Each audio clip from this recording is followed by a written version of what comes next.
In the cold silence of space, a small ship floated between stars, far away from Earth. The name of the ship was Nova Whisper. Inside, a woman sat alone, wearing headphones and staring at a blinking screen. Her name was Dr. Mira Rain, an expert in alien signals. She had been listening to strange sounds for days, trying to decode a signal no one else could understand. It all started with a discovery. A deep space satellite picked up an unknown transmission. It came from a dead part of space where no star system existed. No one had ever received a message from that region. It wasn't natural. It wasn't a star or a planet. It was something else. Dr. Mira was sent to investigate. Alone, because the signal had a strange effect. Other scientists reported headaches, nightmares, and some even collapsed. But Mira. She felt drawn to it. Tonight the signal changed, suddenly. A word repeated clearly in her ears. Humans. Humans. Humans. Her hands froze. She adjusted the frequency, tried to stop the playback, but the word kept repeating, louder and clearer. Then silence. The screen in front of her went black. Her ship's lights flickered. Computer, she called. What just happened? System error, the AI replied. Signal has overridden main controls. She stared at the black screen. A few seconds later, a line of text appeared in an ancient alien language. Mira's heart began to beat faster. She had seen this language before, in old ruins found on Mars. It belonged to a civilization called the Zirithi, now believed to be extinct. Mira activated her translator. The message shocked her. They will rise from the blue planet. The destroyers of peace. Beware the species named humans. She leaned back in her chair. Is this about us? She accessed the ship's memory banks. Thousands of alien messages stored by explorers over the centuries. She searched for any mention of the same warning. She found it. 5 more references, all from different parts of the galaxy. All written in fear. All about humans. One message stood out. It came from an alien probe discovered 100 years ago. The voice in that recording whispered in panic. They are evolving faster than expected. Stop them before it's too late. Mira's hands trembled. Why are we being watched like this? Suddenly, the ship shook. The signal was back. This time, her screen showed coordinates, pointing to a nearby planet, a red desert world. Mira checked the records. No life signs. No known history. A dead rock. Still, she felt something calling her there. She turned on the ship's engines. Plot a course to the coordinates, she ordered. As the ship approached the planet, she saw something unexpected. A massive structure beneath the sand. A temple, half buried, ancient but still standing. Mira landed the ship carefully and stepped outside. The air was thin but breathable. Red winds blew softly across the rocky landscape. She walked toward the structure, dust swirling around her boots. Strange symbols were carved into the stone walls. As she moved deeper inside, the temperature dropped. The silence was heavy, like the place itself was holding its breath. In the main chamber, she saw a giant stone tablet. On it, a map of the galaxy. And one planet marked in glowing blue, Earth. Below the map, a statue stood. It was not alien. It was a human. A perfect human figure, standing tall, with arms raised as if reaching for the stars. It had been built thousands of years ago, long before Earth invented space travel. But how? Suddenly the walls lit up with alien symbols. Mira turned and saw words forming in the air. The prophecy begins when the humans arrive. Her heart pounded. What prophecy? Why had this place been waiting for a human? The ground shook. The signal returned again, louder, screaming now.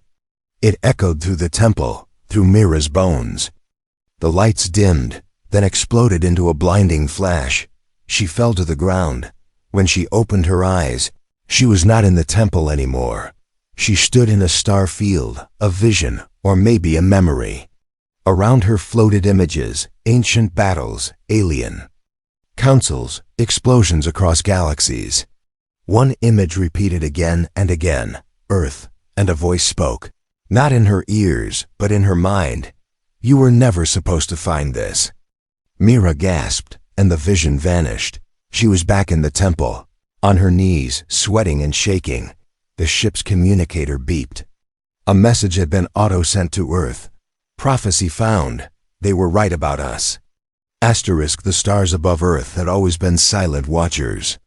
But long before humans learned to look up, someone else had already been watching them, not with curiosity, but with fear. Thousands of years before humans built cities, long before they learned to write or fight wars, an ancient alien race, known as the Zirathi, had discovered Earth. They were travelers of deep space, older than most stars, and they believed they understood the patterns of life in the galaxy. Civilizations were born, grew, reached peace, and then slowly faded. But Earth did not follow that path. When Zirathi probes first observed early humans, they saw something strange. The creatures were small, fragile, and primitive. But there was something violent in their hearts, something wild that didn't exist. In other species, they didn't just survive. They adapted, conquered, and spread. They killed their predators. They destroyed entire species to take land. And worst of all, they enjoyed it. At first, the Zirathi were curious. They sent more. Probes gathered data and recorded human behavior. As centuries passed, they began to worry. Humans advanced too fast. In only a few thousand years, they moved from stone tools to machines, then from machines to cities, from horses to rockets. No other species had evolved so fast. It was unnatural. It was dangerous. So, the Council of Zirathi made a choice. Humans must never unite. The Council did not attack Earth directly. That would risk attention from other galactic powers. Instead, they chose silence and shadows. They created a secret plan, influence human history from the background. They would use technology to push Earth into endless wars, divide them, distract them, weaken them from within, and it worked. Human history followed a path of fire and blood. Wars for land, wars for gods, wars for power. The Zirathi watched with quiet satisfaction as humans burned each other again and again. The more they fought, the less they looked to the stars. But nothing lasts forever. In the present, Mira stood inside the alien temple, staring at the statue of a human built thousands of years before humans could even fly. Her discovery had already reached Earth, and far beyond it. Deep in a hidden system, the Zirathi Council sat in silence, their glowing eyes fixed on the alert blinking across their screens. The prophecy has been touched. The human has arrived. The silence broke as the High Chancellor of the Zirathi spoke, his voice cold and sharp.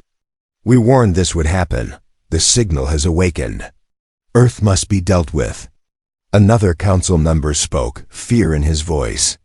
They were never supposed to find the temple. Not yet. Not until we were ready.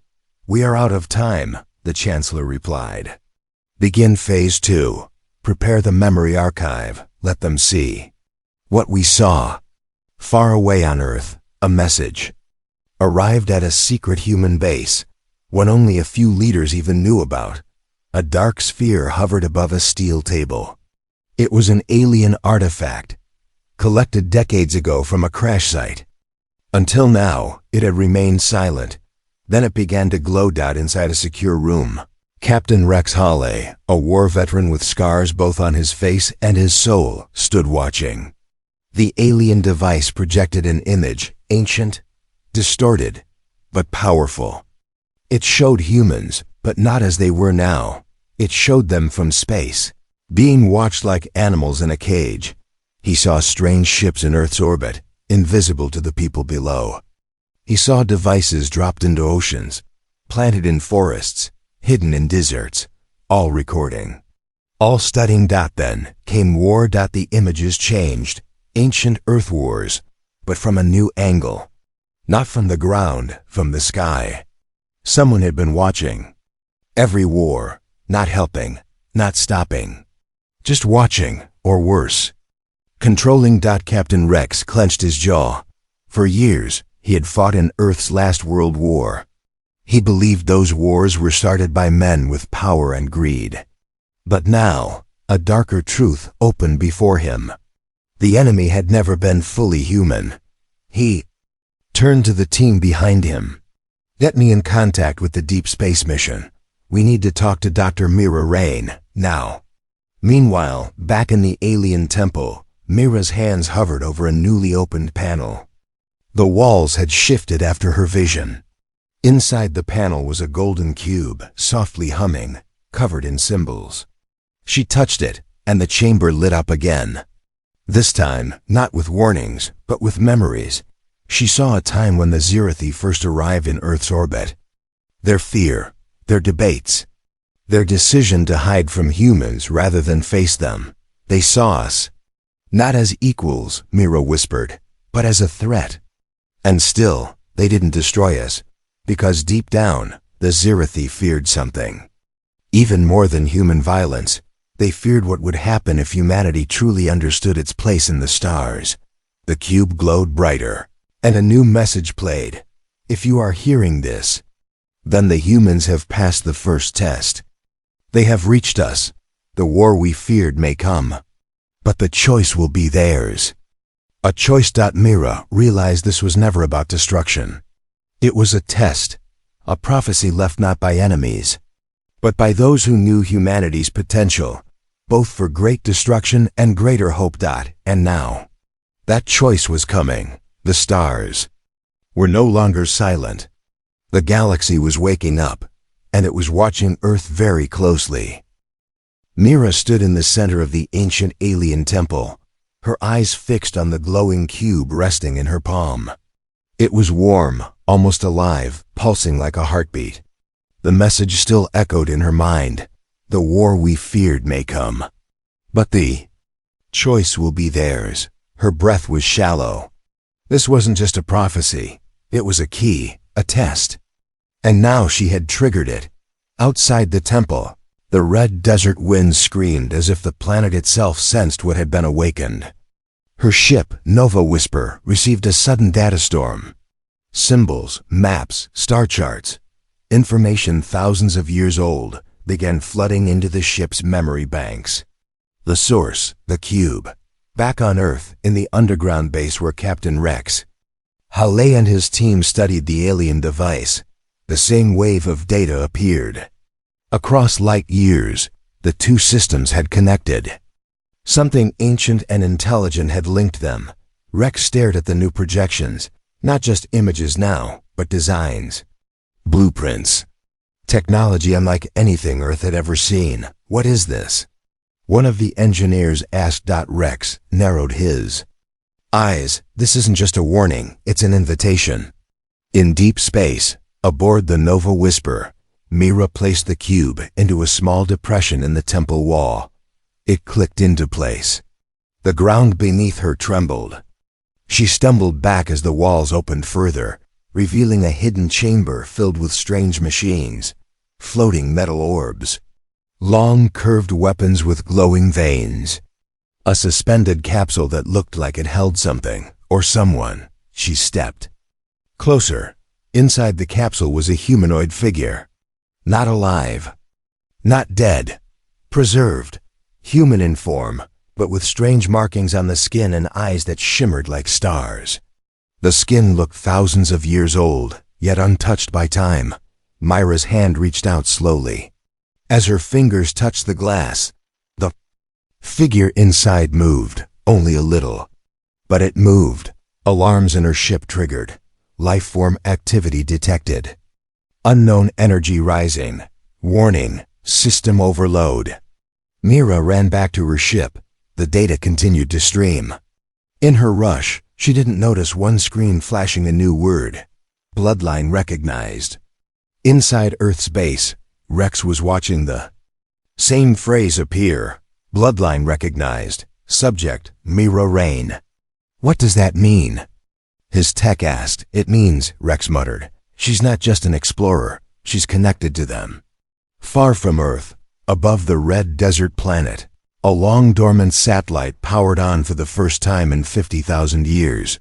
It sent out a single beam of light, a signal so strong it pierced through space and reached systems far beyond human knowledge. And in those systems, others were listening.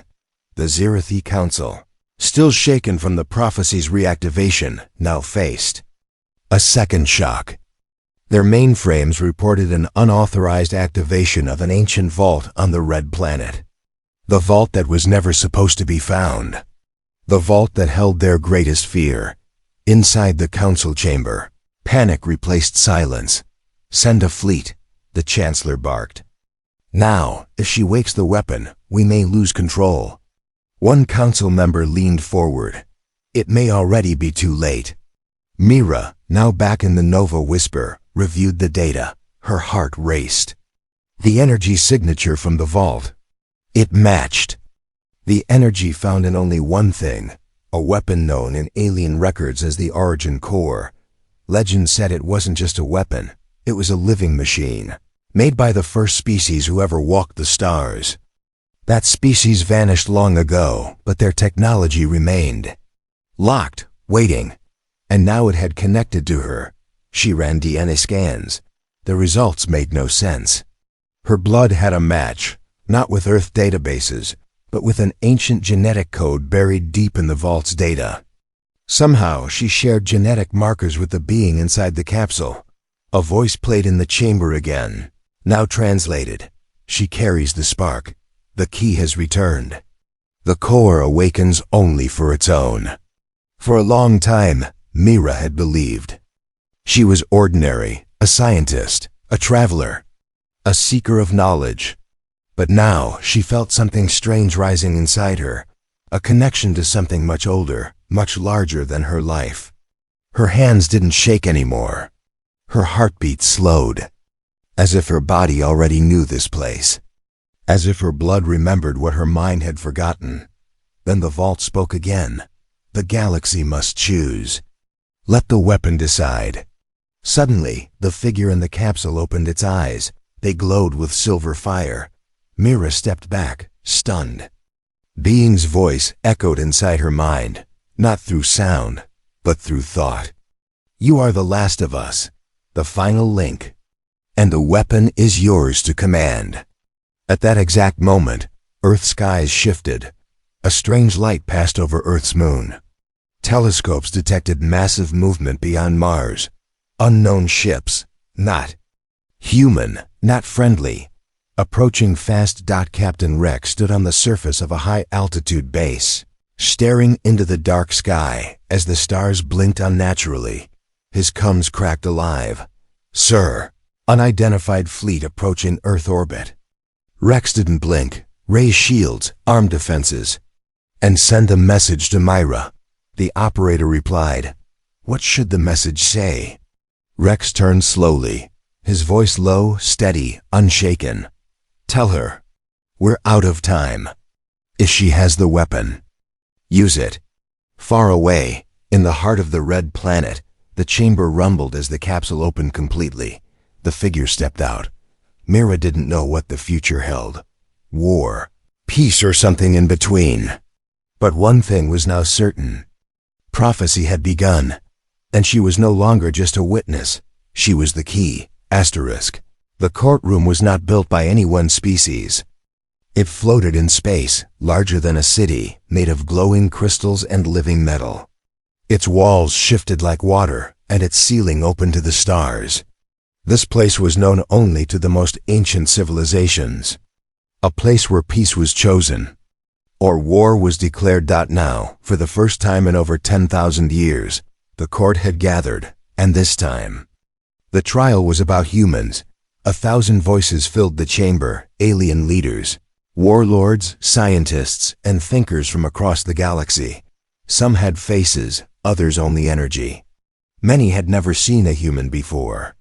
But they had all heard the signal. The prophecy had been triggered. The weapon had awakened. And humanity, the species feared for its unpredictable fire, was finally being judged. Mira stood at the center of the court, surrounded by floating guards made of silver dust. She wasn't chained. She wasn't forced. But the weight in the room made her legs heavy. Everyone was watching her, studying her, as if trying to find the answer to a question they were too afraid to ask aloud. Are humans a threat? Or a hope? High above, a council of 5 ancient beings observed in silence. They were called the Eternals, not because they could not die, but because they had seen too much to fear death anymore. Their leader, a creature made of stars and bone named Veruin, finally spoke. Dr. Mira Rain. His voice boomed like thunder trapped in time. You activated the core. You unlocked the vault. You carry the spark of the origin bloodline. Do you accept responsibility? Mira looked up, her voice steady. I didn't choose this, but yes, I accept it. Whispers spread across the chamber like wind. A species so young. Yet she did not tremble. Veruin nodded slowly. The core chose you.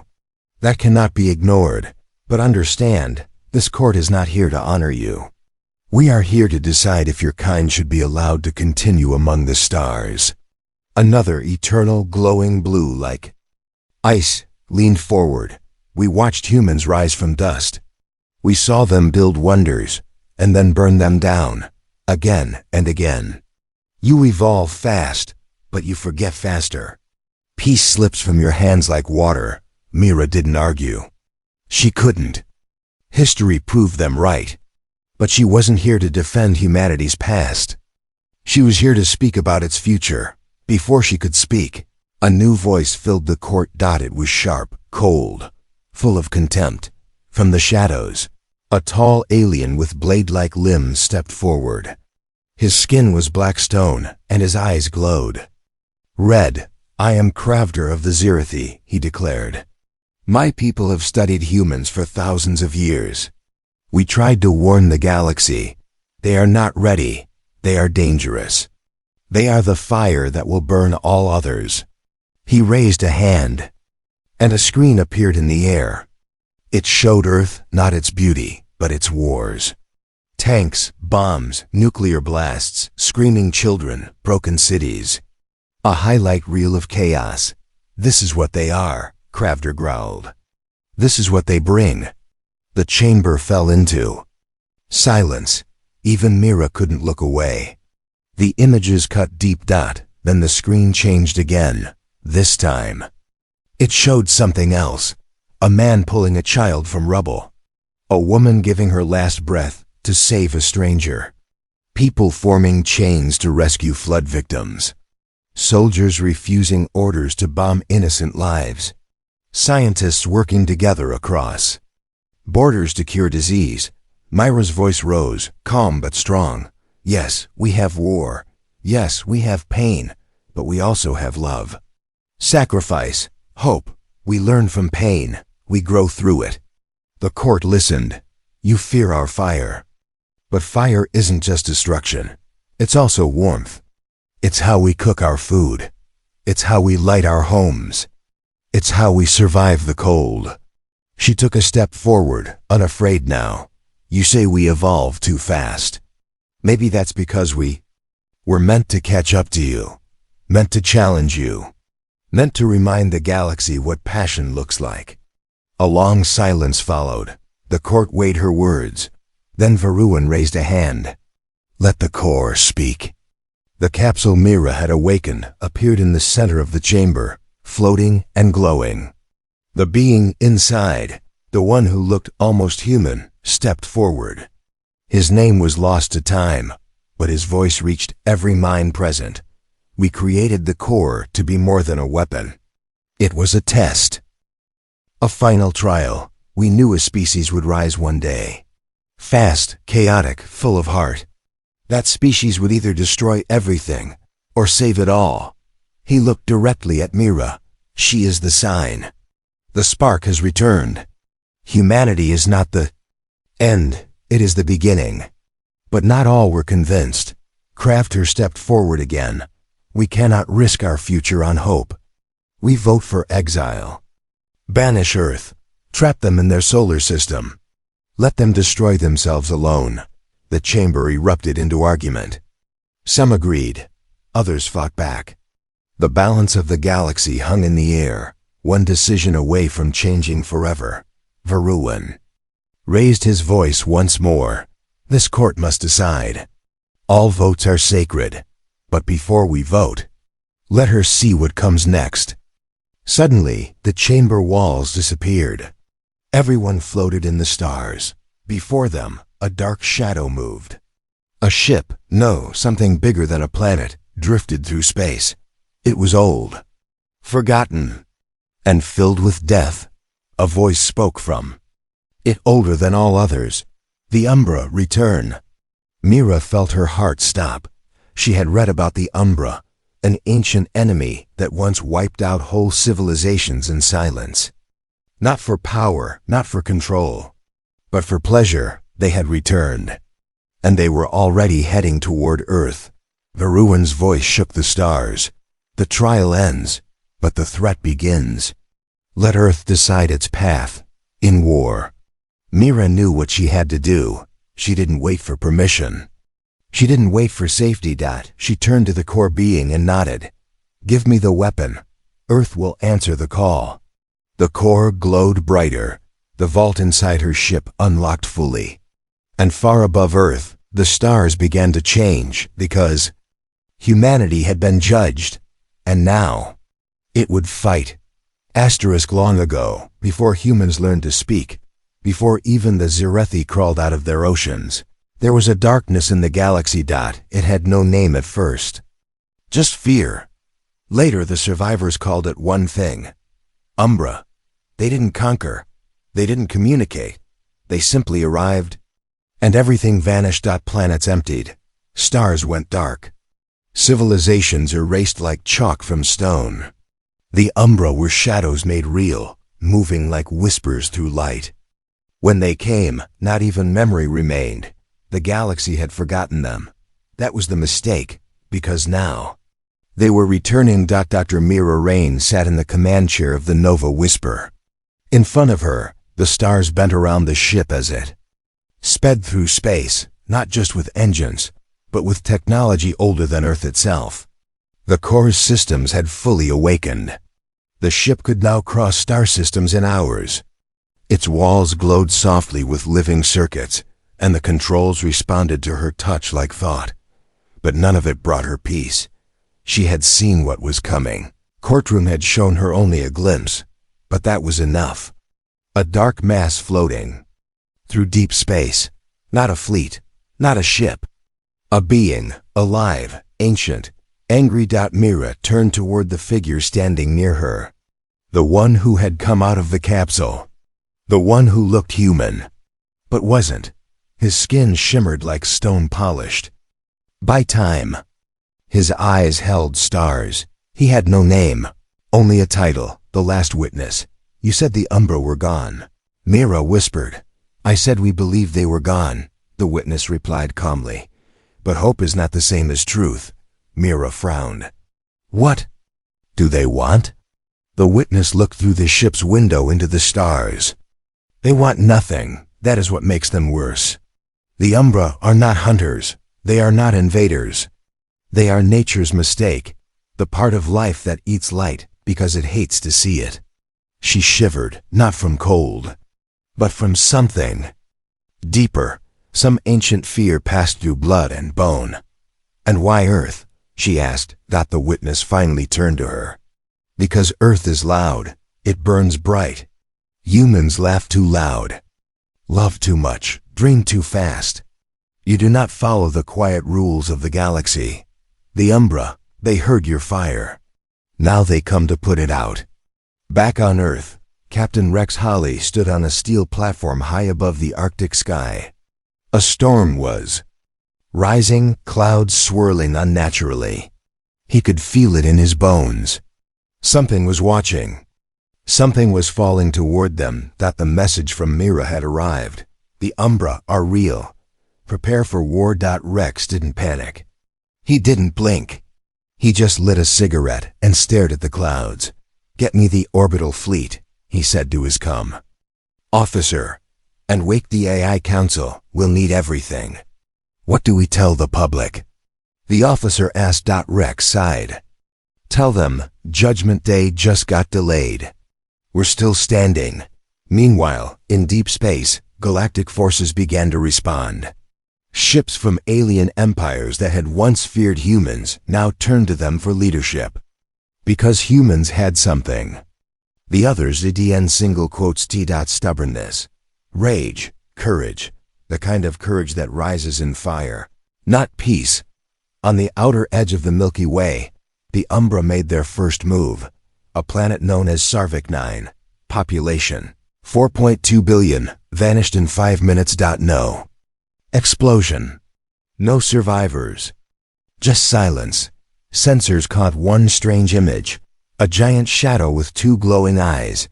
Back on the Nova Whisper, Mira watched the footage with tight fists. The witness stood behind her, unmoved. I've seen them do worse, he said. Mira stared into the eyes of the shadow. They're coming for us.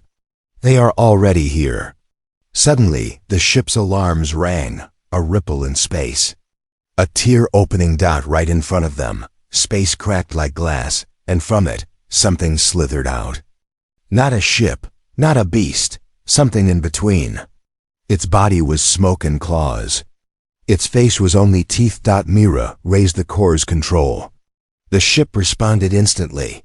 A beam of ancient light fired. The creature screamed, a sound with no air. No sound, but still painful. It vanished. The witness nodded. You're learning, Mira breathed hard. That was one. There will be thousands. Back on Earth, the first Umbra scout ships entered orbit. But this time, Earth was not unprepared. Rex stood at the edge of the launch bay, watching the new war machines rise. Human ships, yes, but fused with alien tech from the vault. Ships that moved like birds of prey, with skins that shimmered in warlight. The first battle began over the Pacific. Earth's orbital fleet, joined by 3 allied species, met the Umbra swarm. The sky turned black, and humans fought back, not just with guns, with fury, with heart. Captain Rex led the charge. His ship tore through the swarm, weapons blazing, engines screaming. He spoke through every channel. You wanted to know what humans are? We are the storm. We are the line you do not cross. We are not afraid of the dark. We were born in it. All across the galaxy, species listened. They saw Earth burning, not in defeat, but in defiance. The prophecy had said humans would rise. The Zerathi had feared that rise. But now, they understood that the rise of humans wasn't the beginning of destruction, that it was the return of resistance. The Umbra had come to silence the stars. But the stars, this time, had found their voice. And its name was humanity. The sky above Earth was no longer blue. It had turned dark, not because of clouds or nightfall, but because something else was there. Something massive. Something alive. A shadow moved above the clouds, blocking the sun across continents. Cities fell silent. Satellites died. Birds vanished from the sky. People looked up and saw not stars, not sky, but teeth. The Umbra had arrived. In a hidden command center deep under the Swiss Alps. Captain Rex Halley stood in front of a wall-sized screen. On it, hundreds of red dots covered Earth's orbit, blinking fast. Each one was an Umbra scout or a fragment of the larger entity. Earth was being surrounded, choked like prey in a snake's grip. Rex had lived through wars. He'd fought enemies with guns, bombs, lasers, even dirty nukes. But nothing looked like this. He lit a cigarette with shaking fingers and stared at the map. We've got 36 hours, the AI next to him said, before they reach all major cities. Then we hold for 37. Rex answered, his voice low and firm. All around the world, Earth was preparing for war. Not the kind with front lines and uniforms. This was a war of survival, Entire nations dropped their borders.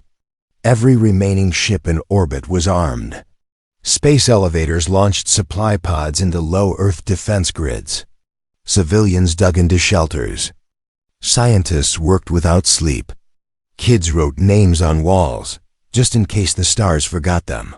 But still, fear filled the air like smoke. Until the broadcast at exactly 0900 UTC. Every screen, every device, every wall and radio and satellite showed her face. Dr. Mira Rain. She stood inside the glowing core chamber aboard the Nova Whisper. Her eyes fierce. Her voice calm. "This is not just Earth's fight," she said. "This is the galaxy's final question. Will we be silent? Or will we rise?" The camera zoomed out, revealing the core, now pulsing with power. Its floating orbs spun faster than light. The vault behind her had opened completely. Energy surged into her body, the ancient technology recognizing her as the rightful user. "I am human," she said. "I am also more. The past gave me this power, but I choose to use it for the future." She raised her hand. Light burst around her like a small sun. Her body floated an inch off the ground, eyes glowing white. "I don't ask you to follow me. I ask you to stand for yourself, your family, your kind. Because today, we answer the question the stars have been asking for 1,000 years. She raised the core's weapon. It didn't fire bullets or energy. It fired hope.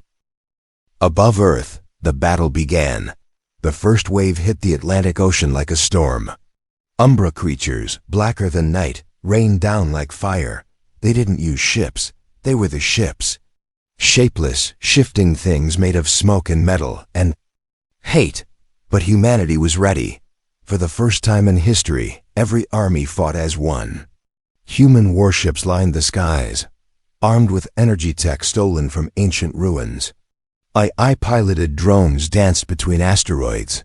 Fighter jets cut through air and space alike. The Umbra struck with sharp wings and shadow tendrils. They pulled ships apart, corrupted metal, whispered madness into machines, but the humans didn't fall. They fought with rage, with heart, with every invention born out of their painful history. Earth was their home, and they weren't going to give it up. Captain Rex led the Crimson Fleet, Earth's main defense armada. His ship, Valkyrie Prime, pushed through Umbra lines like a spear. Behind him, over 100 allied ships followed, some human, some alien, some born from combined tech only a week old. He opened his comms to all fighters. "You know what to do. You know what we are. This isn't just about Earth anymore. This is about every star the Umbra will try to swallow after us. So if we go down," he paused, then smiled grimly, "we make sure they remember why." In the sky over Europe, 2 Umbra Titans clashed with a human AI war station. They cut it in half. But before it fell, the eye activated its core, turning the broken station into a bomb of pure light. It destroyed 3 Umbra vessels. In South America, plasma towers launched from the Andes Mountains, firing energy so hot it turned clouds into rainbows. Over Africa, humans and alien allies pushed back the dark using sound weapons that made Umbra scream without mouths. Still, they kept coming, and Earth kept standing. High above, Mira reached the edge of the battlefield in the Nova Whisper. The core inside her had now awakened fully. She could feel its energy flowing through her bloodstream. The ancient vault had merged with the ship. The witness stood beside her, his voice quiet. "You are ready," he said. Mira nodded. She stepped into the heart chamber. The vault closed behind her. She took a breath and became the weapon. Her body glowed, her mind opened. She could hear Earth, the screams, the cries, the voices of people who refused to give up. Then, she heard the Umbra. Their thoughts were not thoughts. They were hunger, an endless scream. A void so deep it wanted to swallow time itself. Mira raised her arms. The core's energy shot into the stars, a beam of light older than the universe. hit the main Umbra mass above Earth. It screamed. Not with fear, with confusion. No one had ever heard it before. No one had dared dot until now. The core's light didn't just burn. It remembered. It reminded the Umbra of what they had erased. Of lives, of songs, of stars that once shone bright. And the Umbra began to fracture across the battlefield. Humans saw the dark begin to break. And they pushed harder. Captain Rex's ship rammed into the largest Umbra creature, opening fire at point-blank range. His engines exploded. His hull cracked. But he smiled. He had seen something beautiful before impact. The Umbra retreating. Mira stood at the center of the ship, her body now glowing white-hot. The energy was too much. The vault was shaking. But she didn't stop. She thought of Earth, of her mother's voice, of the first stars she saw as a child, and she screamed into the heavens, "You don't get to take our future." With a final burst, the core unleashed its true power, a pulse of light so bright it turned night into day across half the planet. And just like that, the Umbra were gone. Silence fell. The battlefield above Earth cleared. Ships floated. Flames died. In the distance, one last message echoed from the stars. They were not destroyers. They were the shield, and Earth was still standing. The galaxy had never known silence like this. No ships moved. No weapons fired. No signals buzzed. Even the stars themselves seemed to hold their breath, because for the first time in thousands of years, the Umbra were gone, not defeated by numbers, not pushed back by power, but stopped by something no other species had dared to believe in: human will. Earth floated quietly beneath a sky that had once burned. The remains of broken ships drifted like leaves after a storm. The clouds had cleared, revealing a planet still full of light. The kind of light that comes not from the sun, but from people. From survivors. At the heart of it all was her Dr. Myra Rain. She stood on the balcony of the Nova Whisper, which now hovered above Earth like a guardian star. Her body no longer glowed. The energy of the core had returned to rest inside her chest. She had become the vault, the lock, and the key. She wasn't just human anymore. She was the bridge between what the galaxy had feared and what it had almost forgotten. Hope. Behind her, the last witness approached slowly. He walked like someone who had lived too long, yet still found wonder in small things. "You did it," he said. Myra didn't turn around. She looked down at Earth, where fires were being put out, ships were landing, and children were running into the arms of parents who thought they'd never see them again. "No," she said softly. "We did it." The witness nodded. "The galaxy will not forget this, but will they understand it?" She asked. "That is not your task anymore," he said. "It is theirs now." The great galactic court was rebuilt. It had been silent since the battle began. Now it was louder than ever. Delegates from hundreds of species arrived, not in anger or fear this time, but in respect. They came not to judge humans, but to speak to them. Mira walked into the court, not as a prisoner, not as an accused species, but as Earth's voice. This time, there were no guards, no silver dust weapons. No words like dangerous or violent whispered behind her back. Now, the whispers were different. She's the one who stopped the Umbra. She carries the origin spark. She chose light. The Eternals stood above once again, their forms still glowing, still old as time, but their eyes had changed. Softer now. Curious. The leader, Varun, spoke. "Dr. Myra Rain of Earth," his voice echoed. "We offer no trial today. We offer a new question. What will your people choose next?" Mira stepped forward. "We choose to stay," she said clearly. "To grow, to learn, to remember the pain, not hide it. We won't pretend we are perfect. We've made mistakes. But we will not run from them." The court nodded. A smaller being from a bird-like species raised a claw. "And your power?" "The core, the weapon. What of it?" Mira didn't hesitate. It will never be used again. Unless needed to protect, not punish. A long silence followed. Then the stars themselves lit up around the court. A signal was sent, not just to the council, but to the galaxy. A new message. A new prophecy. In ancient temples once ruled by the Zirathi, the old carvings began to shift. The warnings etched in stone changed lines. The scripts that once read, "Beware the humans," now read, "The flame they feared was the light they needed." Across planets and forgotten systems, dormant machines powered on. They did not fire, they did not attack. Instead, they played a song. A melody not heard in eons. It was Earth's sound now. 1 part sorrow, 2 parts courage, and all parts alive. Back on Earth, weeks passed. The battle scars remained. Cities were being rebuilt, skies slowly cleared. Survivors painted murals on broken walls, not of monsters, but of the people who had stood against them.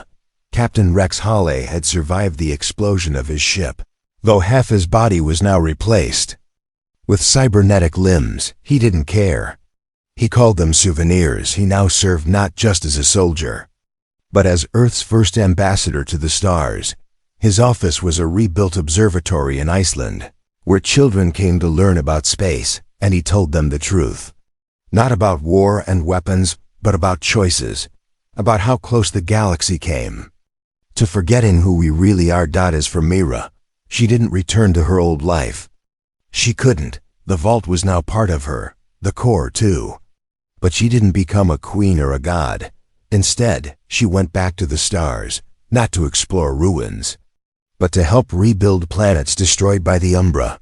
She taught others how to protect what mattered, how to connect, how to listen.